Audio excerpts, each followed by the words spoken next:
Congress party छोड़ के Bharatiya Janata party join कर ली। जी हां, जितिन प्रसाद ने आज भारतीय जनता पार्टी की सदस्यता ग्रहण की और उसके बाद बाकायदा एक प्रेस मीट करके जनता को जवाब भी दिया, जनता के सामने अपना पक्ष भी रखा। बड़ी खबर ये।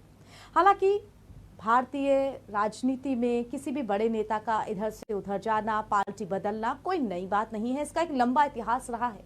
लेकिन कांग्रेस जैसी एक वक्त पे बड़ा काडर रखने वाली पार्टी, जिसने कई बार केंद्र में अपनी सरकारें बनाई हैं, ऐसी पार्टी के कोर ग्रुप के नेता जब छिटकते हैं तो खबर जरूर बनती है, चर्चा का विषय जरूर बन जाता है। वहीं दूसरी तरफ इस वक्त सबसे बड़ी काडर बेस पार्टी यानी कि भारतीय जनता पार्टी, जो कि केंद्र में भी अपनी सत्ता में है, सरकार बना रखी है और उत्तर प्रदेश में भी उनकी सरकार है, उसकी भी ऐसी क्या मजबूरी कि अपनी विरोधी पार्टी से एक बड़े नेता को अपनी पार्टी में सहर्ष स्वागत किया है। तो इसी पर आज हमारी चर्चा रहेगी, जितिन जरूरी या मजबूरी। राजनीति में समीकरणों को देखते हुए पाला जरूर बदला जाता है, राजनीति में अपना नफा नुकसान देखते हुए पाला जरूर बदला जाता है, लेकिन ये पाले जब बदले जाते हैं तो चर्चा का विषय जरूर बनते हैं कि आखिर ऐसी अस्थिरता क्यों पैदा हो रही है। यहाँ पर दो पार्टियों के बीच में चर्चा रहेगी, एक वो जो इस वक्त रूलिंग पार्टी है, इस वक्त जिसका सबसे मजबूत बेस है, और एक वो जिसने करीब 5 दशक तक भारत पर अलग अलग केंद्र में सरकारें बना करके राज किया। आज ऐसे दिन कि उसका एक मजबूत नेता छिटक करके दूसरी पार्टी में जा रहा है। तो चर्चा करेंगे इसी पर हम, और आइए बिना देर किए जो मेहमान हमारे साथ जुड़ गए हैं उनका परिचय आपसे करा देते हैं। हमारे साथ भारतीय जनता पार्टी की तरफ से देशबंधु दीक्षित जी जुड़े हुए हैं। देशबंधु जी, स्वागत है आपका। साथ ही हमारे पास कांग्रेस की तरफ से उमाशंकर जी जुड़े हुए हैं। उमा जी, स्वागत है आपका। और साथ ही वरिष्ठ पत्रकार हमारे साथ जुड़े हुए हैं, प्रेमकांत तिवारी सर। सर, बहुत बहुत स्वागत है आपका। शुरुआत प्रेमकांत जी आपके साथ ही मैं करना चाहूंगी, क्योंकि एक निष्पक्ष रिव्यू सबसे पहले होना जरूरी है। पक्ष और विपक्ष तो अपने अपने तर्क रखते ही हैं कि हमने इनको क्यों बुलाया और हमारी तरफ से ये क्यों चले गए, लेकिन एक बड़ा सवाल ये, इस वक्त भारतीय जनता पार्टी जो कि मजबूती के साथ दूसरी बार सत्ता में आई केंद्र में, वो भी अच्छे खासे बहुमत के साथ, उसे किसी को सपोर्ट की जरूरत नहीं ही पड़ी। और उत्तर प्रदेश में भी हम देखते हैं कि जो सत्ता थी वो बहुमत के साथ आई थी, एक मोदी के चेहरे की लहर थी जिसमें बड़े से बड़े जो गढ़ थे वो ढह गए थे। लेकिन अब ऐसी क्या मजबूरी, क्या किसान आंदोलन का असर इससे माना जाए, क्या 2022 की पहले से तैयारी माना जाए, क्या चीज समझा जाए इससे? एक बात ऐश्वर्या जी हमको समझ में आ रही है कि देखिए, इस बीच में जो ताज़ा अभी पूरा एक महीनों 2 महीना तो कम से कम कहा जा सकता है, एक कोरोना का जो कहर रहा है, तो उसमें अचानक हुआ, और दूसरी लहर जो आई वो इतनी जबरदस्त थी कि अचानक लोगों को बहुत शिकायतें हुई, बहुत से लोगों ने अपने आत्मीय जनों को खोया। तो ऐसी सूरत में एक जो आपने एक बात कही कि केंद्र में भी और राज्य में भी डबल इंजन की सरकार है, दूसरी तरफ वो किसान आंदोलन एक चला आ रहा है, वो भी एक लंबे समय से आपने अभी उसका जिक्र किया। तो भारतीय जनता पार्टी को एक ये बात तो महसूस हो ही रही है कि हमको डैमेज कंट्रोल करना है, अगर कुछ डैमेज कंट्रोल हो रहा है। दूसरा, हमें आपको एक चीज और याद दिलाएं कि जब से ये बिकरू कांड हुआ था, विकास दुबे गाड़ी पलट करके और उसके बाद में वो एनकाउंटर वाली बात हुई, तो एक कुछ लोगों ने ये भी एक कोशिश की कि ये ब्राह्मणों के खिलाफ ऐसा कुछ हो रहा है, तो उन चीजों को, उन नुकसान की भरपाई करने के लिए ये इस तरह का भारतीय जनता पार्टी का एक प्रयास तो जरूर है कि सरकार के खिलाफ या सत्तारूढ़ दल के खिलाफ अगर कोई असंतोष है तो उसको हम जल्दी से जल्दी उस नुकसान की भरपाई कर लें। अब ऐसी सूरत में आप देख लीजिए, असम चले जाइए तो हिमंता बिस्वा शर्मा और सर्बानंद सोनोवाल जो पहले मुख्यमंत्री थे, आज जो हिमंता बिस्वा शर्मा हैं मुख्यमंत्री, ये दोनों लोग देखिए, इनकी कांग्रेस से संबद्धता थी और उनको ला करके इन्होंने एक ऐसा सक्रिय भूमिका उनको दी कि वो इनके बड़े काम के आ गए, सरकार बनी और सरकार दोबारा भी बनी भारतीय जनता पार्टी की। तो अब भारतीय जनता पार्टी, देखिए, किसी भी राजनीतिक दल का सबसे बड़ा उद्देश्य होता है सत्ता को प्राप्त करना, और अगर सत्ता को प्राप्त कर चुकी है वो पार्टी तो सत्ता में बरकरार रहना, बने रहना। बिल्कुल। तो अगर भारतीय जनता पार्टी इस तरह की प्रयास कर रही है, जितिन प्रसाद को ले आई है, तो आपने ही अभी जिक्र किया कि 3 पीढ़ियों से जितिन प्रसाद कांग्रेसी रहे। ज्योति प्रसाद जो उनके दादाजी थे, जो उनके पिताजी जितेंद्र प्रसाद, ये सब कांग्रेस में थे। लेकिन एक बात हम और भी जोड़ना चाहेंगे कि बगावती तेवर इन्होंने विरासत में पाई है जितिन प्रसाद ने। अगर इनको सही भूमिका नहीं मिल रही है, सही इनको नहीं लग रहा है जिस दल में है उसकी कार्य और क्रियाकलाप, तो ये फिर प्रतिक्रिया देते हैं। और प्रतिक्रिया में अभी आज के दौर में जो दिखाई पड़ रहा है वो कांग्रेस इतनी सुस्त चाल चल रही है कि उसमें नहीं समझ में आ रहा है कि अभी वो अपने आप को कहाँ ढूंढ रही है, कहाँ वो कौन सी मंजिल हासिल करना चाह रही है। बिल्कुल आपने सही कहा है। वो पार्टी जिसका एक बड़ा कार्डर बेस पहले था, वो अब किस बुरी कदर आप कहेंगे बदल के लगभग सुप्तावस्था में जा चुकी है। हमारे साथ कांग्रेस की तरफ से उमाशंकर जी भी जुड़ गए हैं। उमाशंकर जी, स्वागत है आपका चर्चा में। बड़ी खबर आज बनी, राजनीतिक खेमों में हलचल रही, लेकिन बड़ी खबर के बीच में कांग्रेस के लिए तो इसे झटका कहा जाएगा, क्योंकि जितिन प्रसाद ने जब अपनी प्रेस कॉन्फ्रेंस करी तो उन्होंने 3 मुख्य बातें बोली। उन्होंने पहले शब्द यही बोले कि जरूरी ये जानना नहीं कि मैं कहां से आ रहा हूं, जरूरी और महत्वपूर्ण अब यह है कि मैं कहां जा रहा हूं। और बीजेपी इस वक्त सबसे बड़े संस्थागत पार्टी के रूप में है और बाकी पार्टियां जो हैं वो केवल व्यक्ति विशेष होकर के रह गई हैं। किस तरफ इशारा था ये? राहुल गांधी की कोर टीम का हिस्सा जितिन प्रसाद माने जाते थे। क्या वजह रही, क्या नाराजगी रही कि वो इस तरह से छिटक के पूरी तरह से विरोधी खेमे में चले गए? देखिए, ये मुझे लगता है जितिन प्रसाद जी की आत्मा और उनका मन अच्छी तरीके से जानता है कि वो खेमा बदलने को मजबूर क्यों हुए। पिछले 4 चुनाव, 2 बार पार्लियामेंट 14 और 19, उसके पहले 2017 का विधानसभा चुनाव और अभी पंचायत चुनाव में इन्होंने अपनी भाभी को जिला पंचायत चुनाव भी लड़ाया था। इन चारों में लगातार विधानसभा, लोकसभा और जिला पंचायत, जो 3 चुनाव महत्वपूर्ण होते हैं, तीनों चुनाव जितिन प्रसाद जी लगातार हारते रहे। तो ये हार की हताशा, घटती हुई लोकप्रियता, बढ़ती अलोकप्रियता से जो मन का हताशा था और जो एक तरीके से असुरक्षा का भाव जितिन जी के अंदर आया था, उसकी परिणति है ये। और उन्होंने तमाम सारी बातें कही। उन्होंने कहा, आप जो प्रश्न पूछ रही थी, मैं भारतीय जनता पार्टी से ये पूछना चाहता हूं और जितिन जी से भी मैं जानना चाहता हूं कि क्या भारतीय जनता पार्टी में किसी की हिम्मत है क्या जो नरेंद्र मोदी और अमित शाह की इच्छा के विपरीत कुछ कर ले? अभी देखिए उत्तर प्रदेश में क्या खेला चल रहा है। योगी जी को हटाने की प्रक्रिया में अमित शाह और मोदी जी लगे हैं और जिस तरीके का घमासान चल रहा है वो पूरा देश देख रहा है। और ये भारतीय जनता पार्टी की परिपाटी रही है। वहां लोकतांत्रिक परंपरा से संगठन नहीं चलता है, वहां राजतांत्रिक परंपराओं के अधीन चलता है। आप देखिए बलराज मधोक जो कि एबीवीपी के संस्थापक रहे, जो जनसंघ के संस्थापक सदस्य रहे, उमाशंकर जी यहाँ तो ये बोलेंगे कि उमाशंकर जी आप भारतीय जनता पार्टी के लिए कह रहे हैं, कांग्रेस के लिए भी तो ये बात हम कह सकते हैं कि आप भी तो अपनी कोर टीम को नहीं संभाल पाए।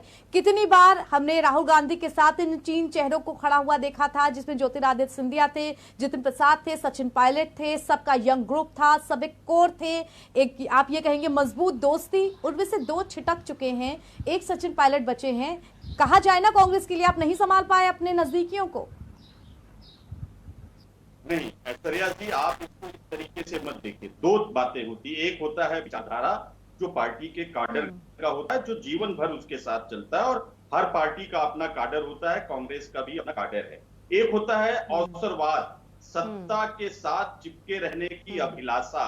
तो जितिन प्रसाद जी को ले लीजिए या ज्योतिरादित्य सिंधिया जी को लीजिए, तमाम ऐसे नेता जिनकी लिस्ट आपके पास भी है, ये सब लोग पार्टी की विचारधारा का छद्म आवरण तो ओढ़े थे, लेकिन समय के साथ सत्ता परिवर्तन हुआ और जैसे ही सत्ता थी इसके षड्यंत्र कांग्रेस पार्टी के नेताओं की तरफ घूमे, धनबल, बाहुबल, षड्यंत्र, ब्लैकमेलिंग, तमाम चीजें जो भारतीय जनता पार्टी करती है, तो उसमें तो वही टिका रह सकता है जिसके रीढ़ की हड्डी मजबूत होगी, जो विचारधारा से मजबूत होगा वही टिका रह सकता है। जिसकी नस कहीं से दबी हुई है या जो कहीं से वैचारिक रूप से कमजोर है या जिसके अंदर महत्वाकांक्षा और सत्ता की अभिलाषा प्रबल है, वो संघर्षों में खड़ा नहीं रह सकता।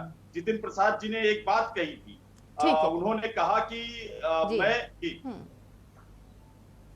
उन्होंने कहा कि मैं काम नहीं कर पा रहा हूं, अपने कार्यकर्ताओं के लिए काम नहीं कर पा रहा हूं, तो फिर पार्टी में रहने का क्या मतलब है? ये बताइए, ये ऐश्वर्या जी किसकी कमजोरी बता रहा है? इस तरीके से तो फिर विपक्ष बचेगा ही नहीं कभी। कांग्रेस पार्टी 49-50 सालों तक ठीक है उमा जी, आप इसको महत्वाकांक्षा का नाम देते हैं, तो महत्वाकांक्षा की बात नहीं, देशबंधु जी भी हमारे साथ जुड़े हुए हैं। ठीक है उमाशंकर जी, दोबारा आऊंगी आपके पास। देशबंधु जी, स्वागत है आपका। बड़ी खबर आज की, जितिन प्रसाद उन्होंने कांग्रेस छोड़ करके बीजेपी ज्वाइन कर ली, लेकिन यहाँ पर एक बड़ा सवाल ये बनेगा, बीजेपी बड़ी कार्डर बेस पार्टी, कोई दो राय नहीं इसे कहने में। केंद्र में आपकी सरकार, उत्तर प्रदेश में आपकी सरकार, डबल इंजन की सरकार आप चला रहे हैं, इसके बाद भी कहाँ अपने आप को असुरक्षित महसूस कर रहे हैं कि जितिन आपकी मजबूरी बन गए हैं कि अपने विरोधी खेमे से एक बड़े नेता को पार्टी में लाना है? ऐश्वर्या जी, आपको मेरी आवाज आ रही है? जी जी। हेलो ऐश्वर्या जी, आप मुझे सुन पा रही हैं? जी जी बिल्कुल देशबंधु जी, आपको सुन पा रही हूँ, बोलिए। देखिए ऐश्वर्या जी, जो आज आपने मुद्दा छेड़ा है, अभी मेरे मित्र कह रहे थे, देखिए हमारी पार्टी बीजेपी जो है एक कैडर बेस्ड पार्टी है और यहाँ एक संगठन का एक हमारा मूल ढांचा है और हम अपने नीति नियमों को हिसाब से रखकर चलते हैं। और रही बात जितिन प्रसाद जी की, या इससे पहले आपने देखा विगत में माधवराव सिंधिया ने ज्वाइन किया, हमारे कांग्रेस में जो भी मुखर या प्रखर नेता रहे और जिसने कांग्रेस अध्यक्ष के खिलाफ बोला या इस जो डूबती ही नाव को सही रास्ते पे रखने का काम किया, उसको यह पार्टी जो है बर्दाश्त नहीं करती और निकाल देती है। और हमारी पार्टी एक विचारधारा की पार्टी है। अगर कोई अपने विचारधारा को हमारी विचारधारा से मेल खाकर हमारी विचारधारा को अपनाता है और हमारे संगठन से जुड़कर देश की प्रगति और विकास और जो हमारे श्रद्धेय प्रधानमंत्री का मूल मंत्र है सबका साथ सबका विश्वास, उस पर चलता है, तो उसका स्वागत है, इसमें कोई दिक्कत नहीं। और इनके बड़े बड़े नेता वहां घुटन महसूस कर रहे हैं। आप बताइए, इतनी वैश्विक महामारी में हर व्यक्ति ने, हर निचले से निचले व्यक्ति ने भरसक कोशिश की कि किसी न किसी प्रकार से मदद की जाए, कुछ न कुछ सबको राहत पहुंचाया जाए। यह आपदा इतनी भारी थी कि बड़े से बड़े देश भी जो है इस आपदा के संकट को झेल नहीं पाए। और हम तो एक विकासशील है, लेकिन मैं कहना चाहूंगा इनके अध्यक्ष जी कहाँ थे? कमरे की कोठरी से बाहर नहीं निकले, केवल ट्विटर हैंडल पर ट्वीट करते रहे और आलोचना करना, और जैसी सृष्टि होती है वैसी ही दृष्टि होती है। इन लोगों ने कभी काम किया नहीं, केवल बैठ के ट्विटर हैंडल पे ट्विटर चला लेना। ठीक है देशबंधु जी, तो आपका ये कहना है विचारधारा से प्रेरित होकर के जितिन प्रसाद आए हैं, इसमें बीजेपी की कोई मजबूरी नहीं है। इसी बात में प्रेमकांत जी आपके पास आती हूँ। किसान आंदोलन लंबे समय से चल रहा है, 6 महीने से ज्यादा तक खिंच चुका है। बीजेपी के पास सवर्णों को लुभाने के लिए कोई बड़ा चेहरा नहीं है।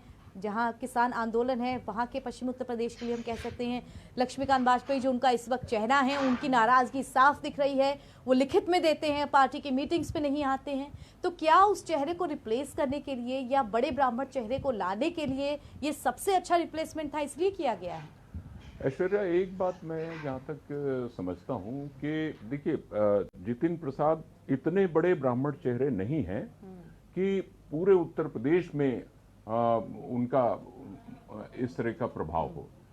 और ये भी मैं कहना चाहूँगा कि भारतीय जनता पार्टी के पास ब्राह्मण नेताओं की कोई कमी नहीं है। आप देख लीजिए, उत्तर प्रदेश के जो उप मुख्यमंत्री हैं डॉक्टर दिनेश शर्मा और जो विधानसभा अध्यक्ष हैं हृदय नारायण दीक्षित, इस तरह से अनेक नेता हैं। मंत्रिमंडल में अनेक सदस्य हैं जो ब्राह्मण हैं और कुल मिलाकर के इनका विशेष क्षेत्रों में एक प्रभाव है। तो मैं एक बात ये मानता हूं कि जितिन प्रसाद का कम से कम शाहजहांपुर हो गया, लखीमपुर हो गया, सीतापुर हो गया और ये आपका बरेली की तरफ जो है, इस तरफ कुछ ये प्रभाव जरूर बनता है। लेकिन एक होता है कि संदेश क्या जाता है। संदेश जो है इस समय कांग्रेस के जो कार्यकर्ता हैं वो इस बात को लेकर के जरूर हतोत्साहित होंगे। उमाशंकर जी मेरी बात से हो सकता है सहमत हो या ना हो, मैं नहीं कह सकता। महत्वाकांक्षा वाली बात कही आपने कि महत्वाकांक्षा हो सकती उनकी, लेकिन महत्वाकांक्षा तो देखिए किसी भी व्यक्ति की होती है, और बड़े से बड़े नेताओं को पार्टी बदलते देखा गया। आप ही के यहाँ से हमने सर्बानंद सोनोवाल, हेमंत बिश्वा शर्मा का नाम लिया, ये रीता बहुगुणा जोशी जी कांग्रेस से ही आई हैं, जो यहाँ मंत्री भी थी और अब इस समय सांसद हैं इलाहाबाद से। तो ऐसे बहुत सारे ऐसे नेता हैं जो अपनी अपनी जगह पर प्रभाव रखते हैं। और देखिए एक बात और है, भारतीय जनता पार्टी में जो बात मैंने पहले कही कि किसी भी दल का सबसे बड़ा उद्देश्य होता है राजनीति का कि सत्ता प्राप्त करना। सत्ता प्राप्त करने के बाद में अगर सत्ता में आ गया है वो दल, तो सत्ता में बने रहना चाहता है। अब भारतीय जनता पार्टी किसी भी सूरत में डबल इंजन की सरकार है, ये बात सही है, लेकिन बेशक आपने जो बात उठाई किसान आंदोलन की, इसमें कोई संदेह नहीं है कि पश्चिमी उत्तर प्रदेश में एक फर्क पड़ा है। बिल्कुल। और आगामी भारतीय जनता पार्टी को लेकर के 1% का भी रिस्क नहीं लेना वहां चाहते अपने नुकसान की भरपाई करना चाहती है। अभी आपने लक्ष्मीकांत वाजपेयी जी का नाम लिया, एक वास्तव में एक लंबे अरसे से उनको सक्रिय नहीं पाया जा रहा है। तो अब जो भी उनके अपने समीकरण हो, जो भी उनके अपने जोड़ तोड़ हो, लेकिन वो ये जरूर चाहेगी कि हमारी कैडर बेस्ड पार्टी है। और अभी आप देख लीजिए BL संतोष जी जो राष्ट्रीय सचिव संगठन आए थे, और या यहाँ पर सुनील बंसल हैं, तो इन लोगों का एक मात्र जो है ये उद्देश्य रहता है कि पार्टी को किसी तरीके से मजबूत किया जाए, कोई नुकसान ना हो।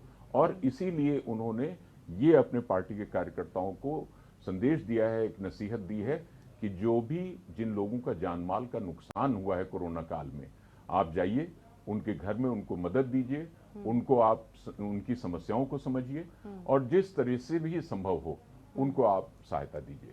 ठीक है उमाशंकर जी, एक बार फिर से आपके पास आऊंगी। पिछले प्रश्न में आपने कार्डर की बात की थी।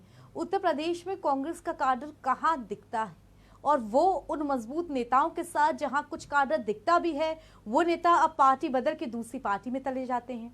बात उत्तर प्रदेश में जो कांग्रेस के अध्यक्ष हैं अजय प्रसाद लल्लू, उनकी कर लें, वो बिल्कुल भी एक्टिव नजर नहीं आते। एक्टिव नजर आते हैं तो कहाँ धरना देने में, वो भी अपने ही घर में। क्या उत्तर प्रदेश में ही कांग्रेस में दो अलग अलग खेमे साफ नजर आ रहे हैं? जो नाराजगी है, एक खेमा अजय प्रसाद लल्लू के साथ है, एक खेमा अलग लोगों के साथ है। ये सारी नाराजगी, ये सारा बंटवारा, इनको ठीक नहीं किया जा रहा है, इस वजह से समस्याएं हो रही हैं। देखिए सरया जी, ऐसी बात नहीं है। कांग्रेस पार्टी पूरी ताकत से लड़ रही है। और आपने कहा अजय लल्लू जी नजर नहीं आ रहे हैं, मैं कह रहा हूं केवल आप पिछले 1.5 साल में इसके ऊपर कितने FIR विपक्ष के नेताओं पर दर्ज किए गए, आप वही उठा के देख लीजिए, आपको तो समझ में आ जाएगा कि अगर किसी राष्ट्रीय पार्टी की बात FIR की नहीं, बात ये आप जमीन से कितना जुड़ पाए, कार्डर कितना बड़ा कर पाए, अपनी पार्टी को मजबूती कितनी दे पाए, इसकी बात होती है बड़े नेता के लिए।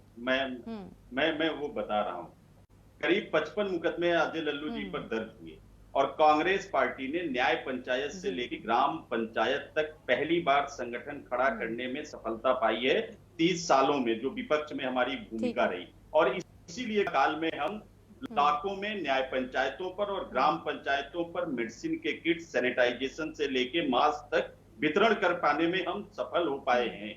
और इसीलिए पंचायत चुनाव में 270 से ज्यादा सीटों को जीतकर हमने 2022 का संकेत दिया है। अभी भाजपा के अपने मित्र को सुन रहा था, शायद इनको अपना ही इतिहास नहीं पता है कि किस तरीके से राजतंत्रात्मक प्रणाली भारतीय जनता पार्टी में जनसंघ के काल से ही रही है।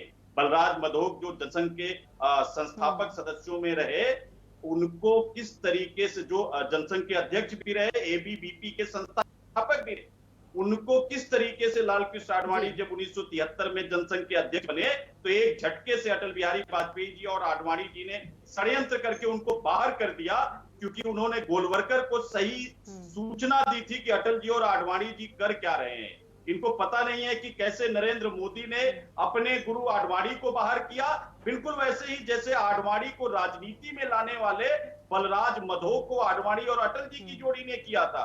ये भी भूल गए कि कल्याण सिंह को कैसे यही राजनाथ सिंह और अटल बिहारी वाजपेयी ने भारतीय जनता पार्टी से बाहर किया था। ये अपना इतिहास देखिए, हमको मत बताइए। आपका जो इतिहास है, जो एक झटके में बाहर कर देने वाला, वो भी पार्टी के अध्यक्ष और संस्थापकों को, वो अपने इतिहास को आप पढ़िए, हम जानते हैं आपका इतिहास। दूसरी बात, आप कह रही हैं कि राहुल गांधी जी या प्रियंका गांधी जी या कांग्रेस के नेता दिखाई नहीं दिए। ये पहली राष्ट्रीय पार्टी है ऐश्वर्या जी जिसके ऊपर, चाहे वो कोरोना काल था, चाहे वो हाथरस का कांड था, चाहे वो उन्नाव का कांड था, चाहे वो शाहजहांपुर का कांड था, प्रियंका गांधी जी हाथरस में भी नजर आई, सोनभद्र में भी नजर आई, उम्बा के मामले में जब आदिवासियों की हत्या हुई, राहुल गांधी और प्रियंका गांधी जी ने लखनऊ की सड़क पर उन्नाव के मामले में पदयात्रा किया, शाहजहांपुर के मामले में पूरी कांग्रेस पार्टी वहां खड़ी नजर आई। आप अगर इतिहास उठा के देखेंगे जो पिछले 1.5-2 सालों में हुआ है, कांग्रेस पार्टी एक सशक्त विपक्ष की भूमिका में हर जगह दिखाई दिया है। और मैं आपको बताऊं कि कोरोना काल में विपक्ष की भूमिका में कांग्रेस पार्टी मौजूद रही, उसके बावजूद भी इतने बड़े कार्य बेस नेता अगर पार्टी से छिटक जाते हैं तो ये चर्चा जरूर होगी। देशबंधु जी भी जुड़े हुए हैं और आप ही का प्रश्न लेकर के मैं देशबंधु जी के पास जाती हूँ। देशबंधु जी, बड़ी चर्चा यहाँ पर आप कहेंगे राजनीतिक उथल पुथल के रूप में उत्तर प्रदेश में हम देख रहे हैं पिछले 10-15 दिनों से किस तरह से हाई लेवल मीटिंग चल रही हैं। कभी एक बड़े बदलाव की बात कही जाती है, कभी एक नए चेहरे को लाने की बात की जाती है, लेकिन उन हलचलों के बीच में बदलाव क्या हुआ कि जितिन प्रसाद कांग्रेस से बीजेपी में आ गए। बार बार सवाल यही कि आखिर ऐसी क्या मजबूरी है? क्या 2022 के इलेक्शंस को लेकर के फूक फूक के कदम रखे जा रहे हैं? एक भी चीज इस वक्त आप अपने विरोधियों को पूरी तरह से खत्म करके अपनी पार्टी को मजबूत करने की बात कही जा रही है, या फिर किसान आंदोलन इतना लंबा खिंचा है, 6 महीने से ज्यादा का वक्त हो गया है, उसकी भरपाई के लिए अब नए चेहरों को लाया जा रहा है? क्यों मजबूरी है आपकी जितिन प्रसाद? देखिए ऐश्वर्या जी, मुझे 1 मिनट दीजिएगा, मैं अपनी बात को कह लूंगा। हमारी एक पार्टी कैडर बेस्ड पार्टी है। हमारे राष्ट्रीय संगठन महामंत्री DL संतोष जी आए, उसके बाद उत्तर प्रदेश के प्रभारी राधा मोहन जी आए, और सुनील बंसल जी हमारे प्रदेश के संगठन मंत्री हैं, प्रदेश अध्यक्ष स्वतंत्र सिंह। ये मिलते हैं, संगठन में क्या कमी रह गई या इस वैश्विक महामारी में हमसे क्या छूट गया। मैं जानता हूं कि हम लोग चाहते हुआ भी जो मदद कर सकते थे वह पूरी नहीं कर सके। और रही बात, अब मैं अपने मित्र की एक पुरानी बात का उत्तर दे दूं, यह हमारे इतिहास की बात कह रहे थे, मैं इनको इतिहास बता दूं। इनके पार्टी का ये इतिहास है कि चाहे AK एंटनी साहब हों जो इनके वरिष्ठ नेता हों, चाहे अभी नेता विपक्ष गुलाम नबी आजाद साहब हों, इससे पहले देश के सर्वोच्च पद पर बैठे प्रणब मुखर्जी हों, कितनी बार इन्होंने सुधार और सकारात्मक संगठन परिवर्तन के लिए अपनी रिपोर्टें भेजी। वो रिपोर्टें आज ठंडे बस्तों में धूल खा रही है। केवल चाटुकारिता की पार्टी है और जिससे हमारे कांग्रेस अध्यक्ष डर जाते हैं, उसको जो है पहले वो इग्नोर करते हैं। और जब आदमी इतना घुटन भरा रह सकता है, सूर्या जी, अगर आप किसी ऐसे वातावरण में काम करें कि जहां आपको घुटन हो और आप अपनी बात को भी न कह सकें, वाले तर्क यहाँ पर दे ले, लेकिन जो हो चुका है, जो सदस्यता ग्रहण हो चुकी है, जनता तो उसी नजर से देखेगी कि एक बड़ी पार्टी का नेता जो कि विरोधी था, कभी आप जिसकी बुराई करते थे, वो अब आपकी पार्टी में। प्रेमकांत जी, इसी के साथ आपके साथ मैं आखिरी सवाल शेयर करना चाहूंगी। जनता इस चीज को जरूर सोचती होगी, बड़ी विडंबना है, जिन चेहरों को हम विरोधी पार्टी की तरफ से दूसरे पक्ष की पार्टी का कभी बुराई करते हुए, कभी कुछ अपशब्द बोलते हुए, कभी उनका महिमा मंडन जो है उसको दरकिनार करते हुए नजर आते थे, आज वही अचानक से उन्हीं पार्टियों के लिए जब अच्छा बोलने लगते हैं, प्रेस कॉन्फ्रेंस में अच्छे अच्छे शब्द यूज करते हैं, तो जनता को एडजस्ट करने में भी टाइम लगता है कि कल को ये इंसान क्या बोल रहा था और आज ये नेता जब सदस्यता ग्रहण कर ली है तो कुछ और बोल रहे हैं। देखिए, राजनीति का ऐश्वर्या जी एक होता है चरित्र, और उस चरित्र में ये चीज शामिल है कि आप जहां पर हैं अपने नेतृत्व की आप सराहना करते हैं। उमाशंकर जी आज हैं कांग्रेस में तो राहुल जी की सराहना कर रहे हैं, और जो भी भाजपा के कार्यकर्ता और नेता हैं वो मोदी जी की और योगी जी की सराहना कर रहे हैं। और कहीं अगर मान लीजिए कोई परिवर्तन हो जाता है तो फिर वो जिस दल में जाते हैं वहां के हो जाते हैं। तो वो ये लोग पानी होते हैं। पानी को आप जिस रंग में घोल दीजिए वो उस रंग का पानी कहलाता है। तो ये तो एक बात हो गई। अब सवाल एक ये है कि कांग्रेस को इस समय अगर वास्तव में अपने आप को उठाना है तो उसको जमीनी कुछ काम करना होगा। और बिल्कुल सबसे बड़ी एक जो बात है विपक्ष की कि भारतीय जनता पार्टी से, मान लीजिए हमने अभी कोरोना काल का एक जिक्र किया, वो तो देखिए कैडर बेस्ड पार्टी है और पूरे तौर से ये चाहेगी और ये प्रयास में रहेगी और वो बहुत से उसके कार्यकर्ता जमीन में और समाज में उतर भी गए हैं, तो वो इस भरपाई के लिए बिल्कुल प्रयासरत हो गए हैं। लेकिन सवाल एक है कि कांग्रेस जिसने जितिन प्रसाद को खोया है, और यहां पर मैं एक बात और कहना चाहूंगा, ये कांग्रेस का नुकसान ज्यादा बड़ा है बल्कि भारतीय जनता पार्टी के लाभ से, ये भी मैं आपको बता देना चाहता हूं। तो क्या कांग्रेस वास्तव में अपने आप को, उमाशंकर जी मैं आपसे ये पूछना चाहता हूं, कांग्रेस से मेरा कोई विरोध नहीं है, क्या वास्तव में विकल्प के रूप में प्रस्तुत करने के लिए तैयार है? क्या वास्तव में वो अपने आप को विकल्प, मजबूत विकल्प के रूप में प्रस्तुत कर रही है? चाहे उत्तर प्रदेश हो या पूरे देश में, आप देख लीजिए। बिल्कुल आपने सही कहा इस चीज को। वो पार्टी जो कभी सत्ता में थी, जो कि आप कहेंगे एक नेशनल लेवल की पार्टी थी, वो अब कहां से सिमट के कहां तक पहुंच चुकी है। इसी के साथ बहुत धन्यवाद हमारे साथ जुड़ने के लिए उमाशंकर जी आपका। देशबंधु जी आपका भी बहुत धन्यवाद हमारे साथ जुड़ने के लिए। बहुत माफी चाहूंगी उमा जी, वक्त की सख्त कमी है। प्रेमकांत सर आपका भी बहुत धन्यवाद हमारे साथ जुड़ने के लिए। और दर्शकों, इसी के साथ इस चर्चा से इजाजत दीजिए। देश दुनिया की तमाम खबरों के लिए JK 24/7 के साथ जुड़े रहिए। धन्यवाद।